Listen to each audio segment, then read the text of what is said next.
Hey YouTube, how's everybody doing? Glad everybody's doing good.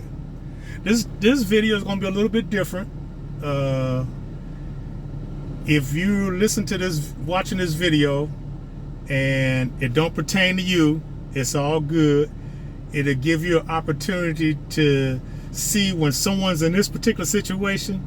It'll give you another perspective or a different point of view as to how to handle it, or you'll get an opportunity to see how I handle the situation. But and also, this particular video, the information that I give in this video, is not for younger people who are working, and the job that you're working on is what you use to pay your rent, mortgage, your car note, feed your family, and all of that. So some of the things that you're going to hear that I did in this given situation, I would not recommend or suggest that you do what I did. But for those of you who are seniors and who are my age, and you pick up a particular job, and the job, you are not dependent on that particular job because your living expenses is already covered by Social Security and pension and all of that, but you've picked up a job just to have a purpose or just to save extra money, then if you were placed in this situation, you might take a look at what I did and may possibly consider doing it yourself.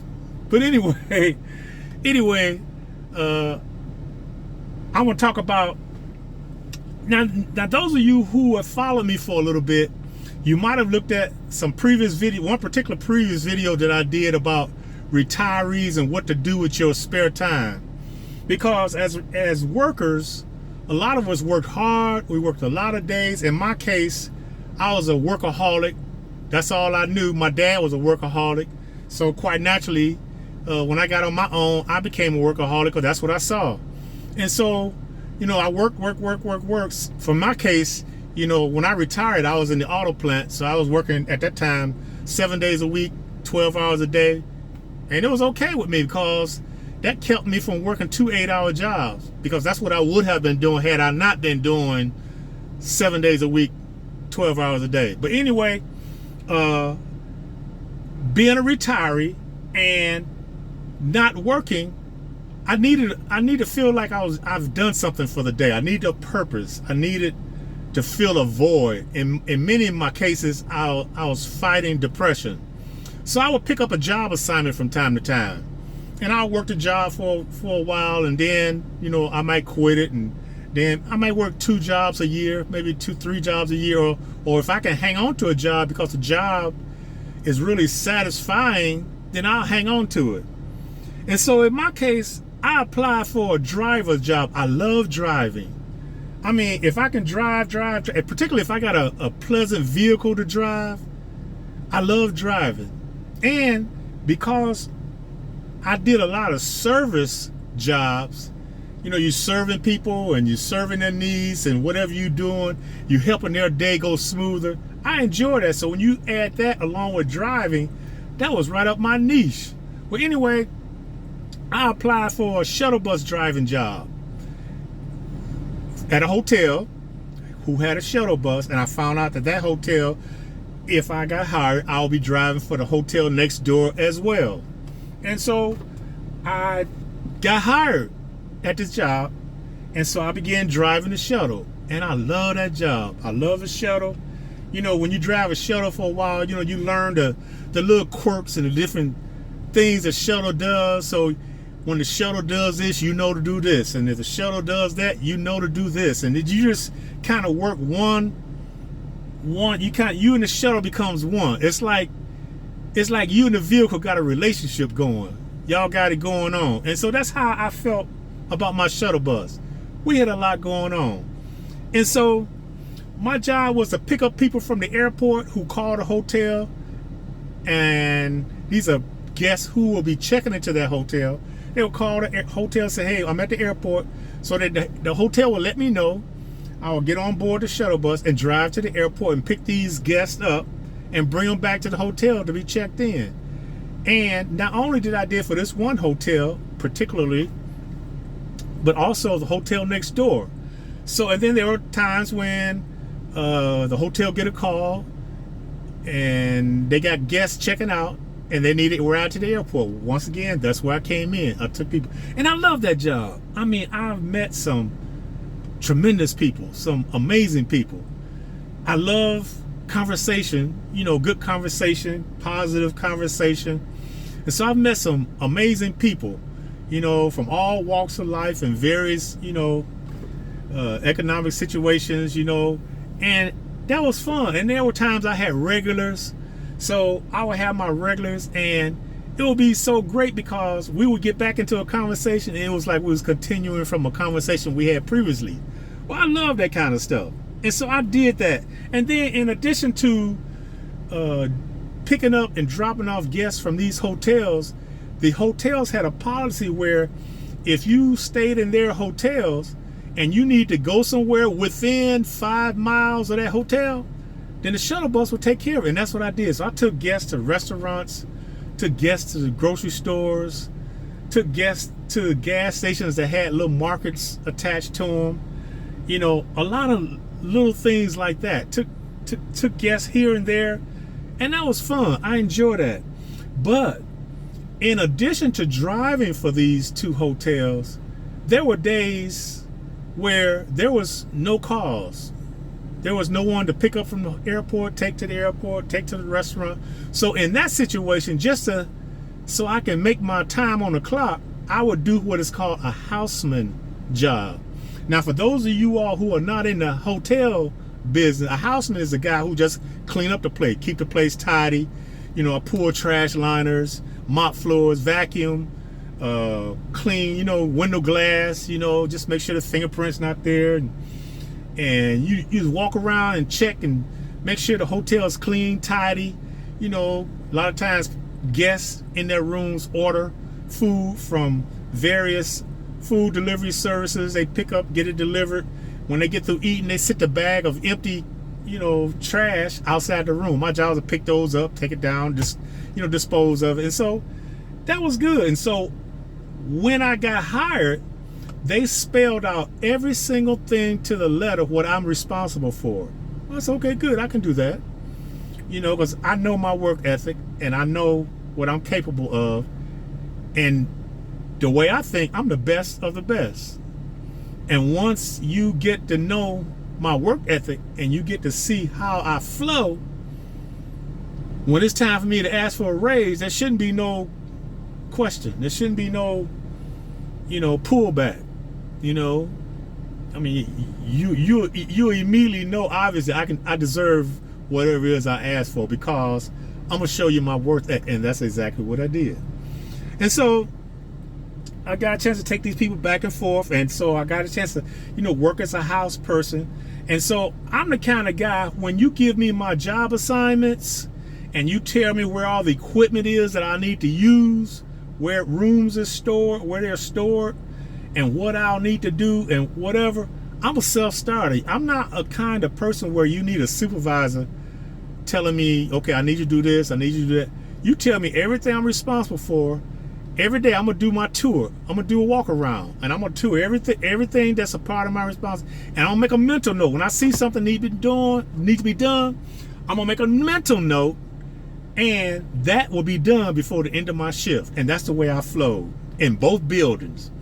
Matter of fact, I became so good at what I did, I created a system whereby I was able to do 8 hours of work in 4.5 and sometimes 5 hours. So because every single thing that I was responsible for was done, I had a chance to chill pretty much for the rest of the time. So that was how I flowed. So I would work one building, do whatever, and then go to the next building, and I would connect my system, my way of doing things, and I would work it as if one building was let's say the east wing of the same building, and the other building was the west wing of the same building. So I would flow. For instance, like I would pull trash out of all the areas in one building, and then I go to the next building, pull all the trash from that building, Then I'll come to the first building. I will mop all the areas that I'm responsible for in that building. Then I go to the next building. I'll mop all the areas that I'm responsible for in that building. And then I go to the first hotel, and any pool towels and things that the guests use that's been used, I take that to the laundry. Then I go to the next. And I had such a flow until I became really good at what I did. And so I'm the kind of guy, when I do something, I over-deliver. I over-deliver. And mainly because I'm the kind of guy, I compete with myself. When I come in on a particular day, my goal is to be better at what I'm doing today than I was yesterday. So every day, every week, every month, I became better at what I did than I was the days, the weeks, the months previously. And so that was how I flowed. So in addition to all that, I got along with the staff. They were housekeepers on the floors, and I kind of made their job easy. They would do rooms. People would leave tons of trash. So they had these big bags of trash that need to go downstairs. And normally they would grab these trash and take them downstairs, and that would kind of cut into their flow. Because they had to stop what they're doing, take the trash down, come back up. So I just said, hey, look, you don't have to take it down. Just let me know. If you see me, let me know, and I'll handle that for you. And they really appreciate that. And a lot of times, they would leave trash, in places. And because the way guests, does, for instance, they would drink a cup of water or drink a cup of coffee, and before they can finish the cup, they throw it in the trash. So a lot of times when I'm picking up a big plastic bag of trash, there's coffee and liquid leaking out of the bag. So I saved the girls or the women from doing that in both hotels. So they really appreciate me. So I had a great rapport with the housekeeping, because they knew when they saw me, they knew that I was going to take care of them. And some of them, they would say, well, can you take care of this, please? I said, of course I'll take care of that. I said, that's what I'm all about. This is what I'm here for. I said, you got some trash, just let me know you got it. I got you. And you just continue on doing what you're doing, and I'll just do what I do. So that was a rapport that I had with the ladies. After a while, the manager that hired me to do my job, I think she retired. She decided that she retired. She moved away. And so they brought in a new up-and-coming manager from a different hotel. And, of course, new managers, they generally, and I've been in a hotel. I have extensive experience in hotels, so I know how new managers have their way of doing things. It's a little different than the manager that you worked for previously. So, that manager, she had her way of doing things and whatever. And so, of course, I was still doing my things that was on my job description. Of course, I was over delivering like I always. And the new manager, she, from what she said, she was impressed with the way I do things. She was impressed with how, I flow with everything. But there came a time when there was something that needed to be done in one of the rooms. And so she called me and asked me, she gave me one of these little maintenance request slips, and I read it, went up to the room to investigate what it was that needed to be repaired. And I went, uh-oh, this is something that's not even in my job description. Matter of fact, I've never been trained on how to do this. As a matter of fact, I've never even seen how this particular thing looked. Well, so I told her, I says, hey, look, this is beyond me. It's beyond my scope, of doing things, because I've never been trained. And she couldn't believe it, so to speak. She was like, you sure you haven't done this? I said, no, I've been never shown how to do this at all. And so we went back and forth and back and forth, back and forth. And so I guess she sent her assistant. Now her assistant, is in management.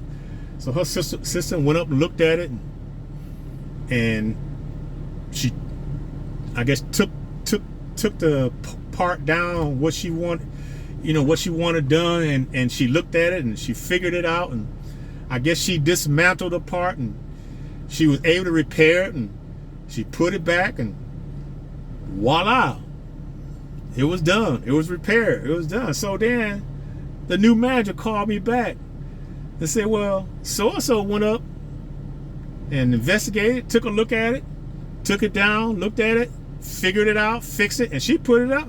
So she fixed it. So my reply was, okay. Come here. That didn't faze me. That didn't bother me whether she fixed it.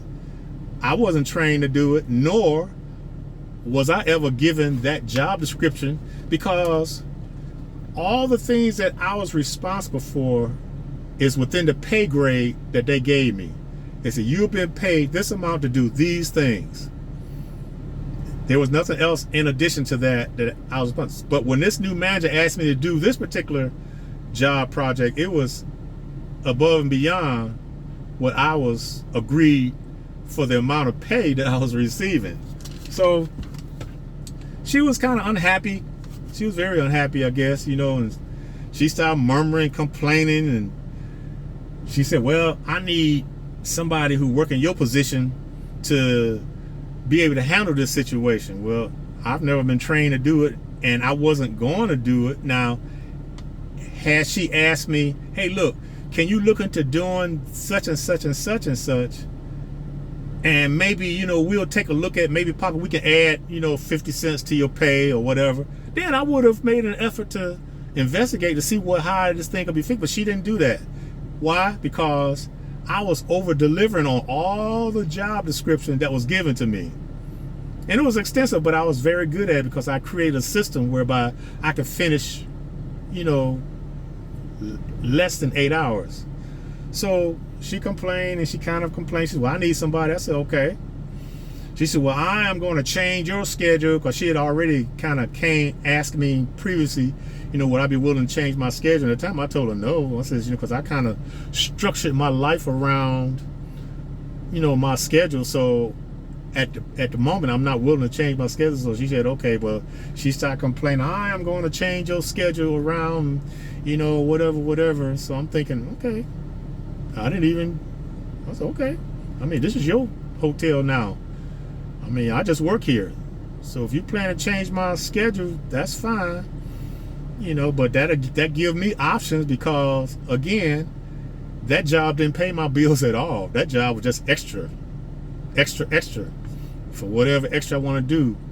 Because my living expense was already paid. It was paid long before I went to work there. So everything I made there was extra. So she whined and complained. And so, I decided, I said, okay, well, I'm going to consider, since I don't have to be here, I'm going to consider letting this go. Because I can see that there was beginning to be some bad blood between me and this new manager. She kind of has somewhat of an attitude, so I said, I'm going to consider, because, I live a positive, drama-free life, and I don't get involved in drama and negativity and bad vibe. I don't do that. So, but what helped me make my decision on what I did with this job was, I've worked in hotel management before, and I was in the position to negotiate my job description. So I was able to negotiate what all I did, what all I was responsible for, and I was able to negotiate my perks, any additional thing beyond my job, and all of that came with a certain pay. So I was familiar with that because of being in management. Now that's what I call a non-contract job. And when I say contract, it's a non-union job. So when it's a non-union job, there's a lot of flexibility. There's a lot of play. You can kind of negotiate your salary. You can negotiate your different things. Where in a contract job, a union job, you can't do that. I retired as an auto worker. So as an auto worker, that's a contract job. So yeah, you're responsible for a number of things, but if the boss tell you, I need you to do this, and that's not your job, well, you can't say I'm not going to do it, because you may get sent home for insubordination, and worse, come to worse, you'd be fired for insubordination. But you go ahead and do it, and you do it until your next union contract is up. And then when the union contract up and it's time to discuss, the new union contract to be written, you go to the meet and you include this new responsibility they've been making you do And all of that factor into a raise. And the raise is sufficient enough where it's retroactive all the way back to when they made you start to do this new responsibility. So contract job is different from a non-contract job. Well, this job that I was, this manager's complaint is a non-contract job. So when she said that she wanted me to do something that's well beyond my job description, I said, okay. But I said okay in the tone that, okay, I'm open to hear something else, which that something else never came. When I say okay, I didn't say okay, as if to close the door. I said okay as if to leave the door open so you can keep talking. Because everything costs money.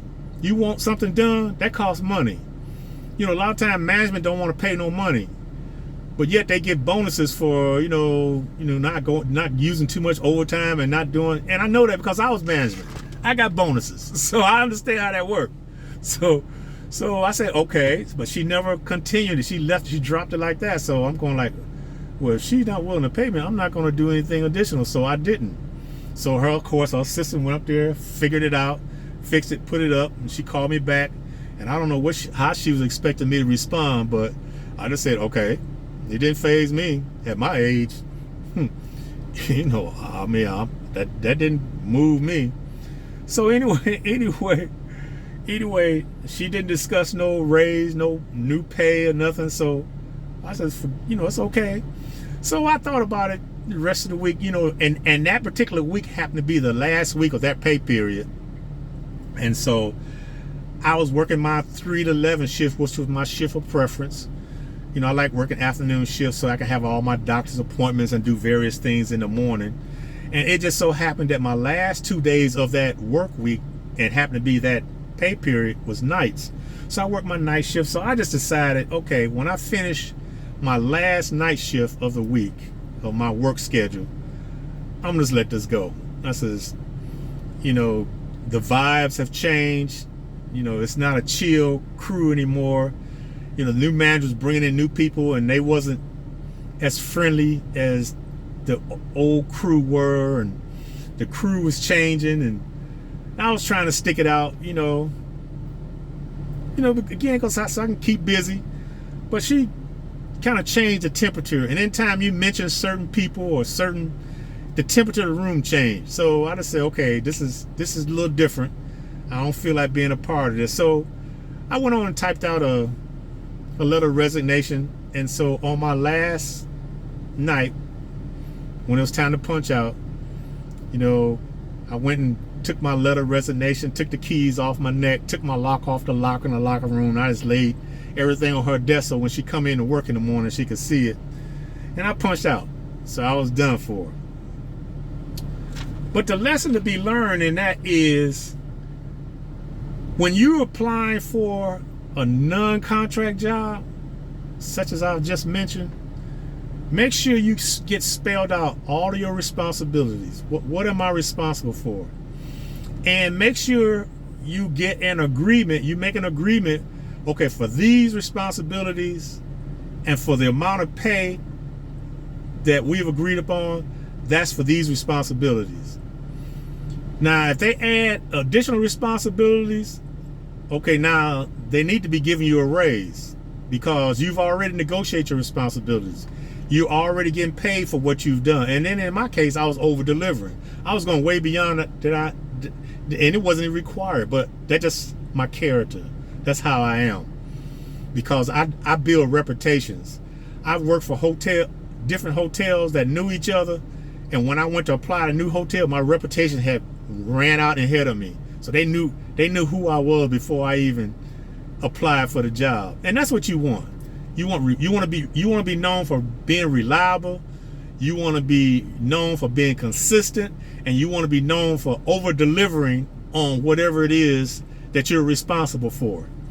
And so that's a lesson to be learned. But one thing I want everybody to know and understand is that wasn't a negative thing. When that happened, I didn't see a negative. And when that happens, if you're in a situation like this, you should not see this a negative.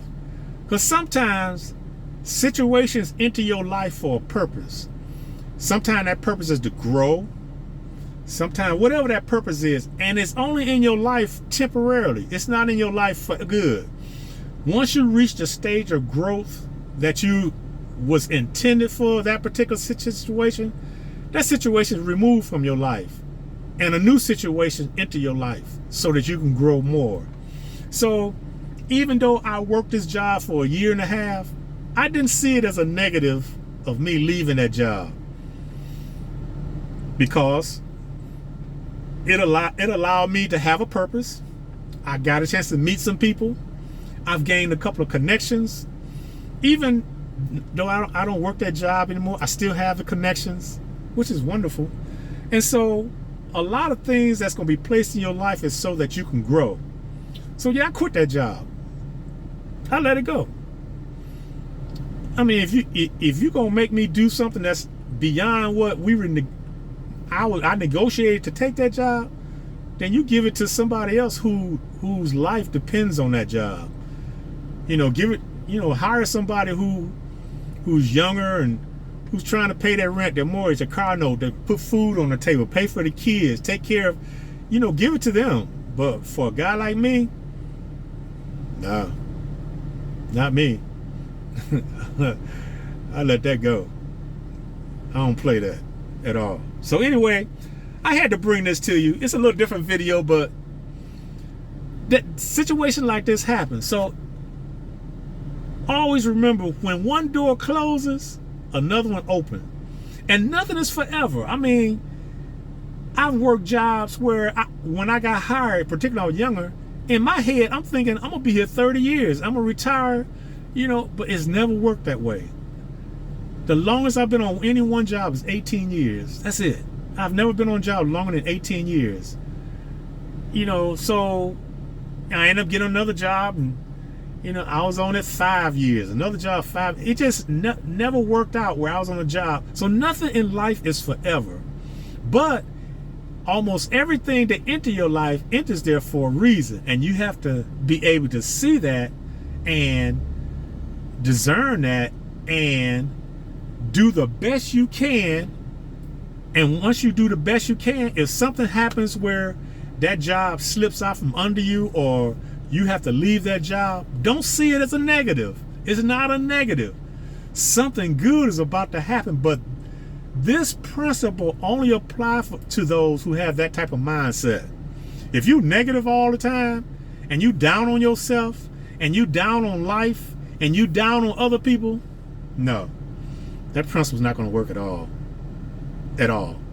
But if you have the mindset of being positive, being confident, move with purpose, yeah, things will come in and out of your life.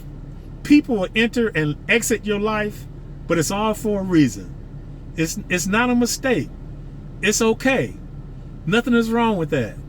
So, hey, be good to yourself.